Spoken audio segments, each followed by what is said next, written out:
আসসালামু আলাইকুম আরহামতুল্লাহি আবরাকাতুহ। সম্মানিত দর্শক শ্রোতা ভাইরা, আজ আমরা অত্যন্ত গুরুত্বপূর্ণ একটি আলোচনা করব। যেই সমস্যাগুলো আপনার আশেপাশে বা আপনার আত্মীয় স্বজনের মধ্যেও হয়ে থাকে, আর এগুলো সমস্যা আপনি ধরতে পারেন না। আর আপনি যেহেতু এই বিষয়টা বুঝেন না, এজন্য অনেক ভণ্ড, ঝাড়ফুঁককারী বা ওঝা আপনাকে ভুল বুঝিয়ে আপনার কাছ থেকে বা আপনার আত্মীয় স্বজনের কাছ থেকে অযথায় অনেক পরিমাণে টাকা নিয়ে যায়। কিন্তু আপনার যদি সামান্য কিছু পরিমাণ জানা থাকে, তাহলে আপনাকে অন্তত কেউ ধোঁকা দিতে পারবে না। এই জন্য আমাদের পরবর্তী আলোচনাগুলো খুব গুরুত্ব সহকারে শুনেন। আজকে আলোচনা করব জিনে ধরা রোগীকে আমরা কিভাবে চিনব বা জিনে ধরা রোগীর আলামত কি। জিনে ধরা রোগীর প্রথমত দুই ধরনের আলামত, একটি হলো ঘুমন্ত অবস্থায় আলামত, আরেকটি হলো জাগ্রত অবস্থায় আলামত। ঘুমন্ত অবস্থার আলামত প্রথমটি হলো যে অনিদ্রা, অনেক চেষ্টার পরেও ঘুম আসে না, বিভিন্ন ধরনের চিন্তা ভাবনা আসতেই থাকে। তো এই ধরনের থাকে, অবশ্য সমস্যা থাকে, তাহলে বুঝতে হবে যে জিনের সমস্যা হতে পারে। আরেকটি হলো যে ঘুমের মধ্যে হঠাৎ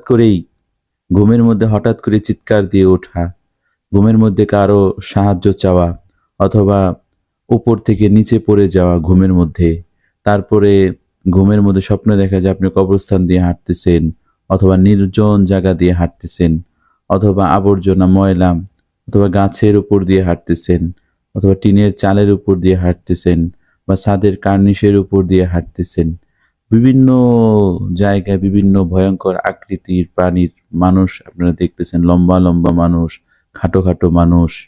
তো এই যে এই কথাগুলো, এগুলো একটি জিনের বা যারা দীর্ঘদিন ধরে জিনের চিকিৎসা দিয়ে থাকেন, তাদের মুখ থেকে, কিছু বই থেকে এই আলোচনাগুলো সংগ্রহ করা, এগুলো নিশ্চিত কোনো কারণ নয়।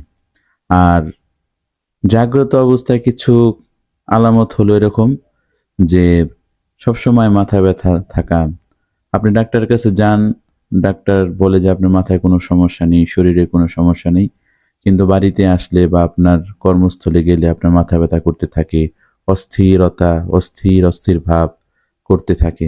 তো এই ধরনের যদি সমস্যা থাকে, তারপরে খিঁচুনি, শরীরে খিঁচুনি আসতেছে অথচ আপনি অসুস্থ, ডাক্তারের কাছে গেলে ডাক্তার বলতেছে আপনি সুস্থ, কিন্তু বিভিন্ন রোগ ব্যাধি আপনার মধ্যে দেখা যাচ্ছে, কিন্তু ডাক্তার ধরতে পারছে না, তাহলে আপনাকে বলবো যে আপনি একজন বিশ্বস্ত আহ, ওঝা বা যিনি ঝাড়ফুঁক করে থাকেন, রাকি যারা রয়েছেন, তাদের কাছে আপনি দেখা করতে পারেন, তাদের কাছ থেকে পরামর্শ নিতে পারেন।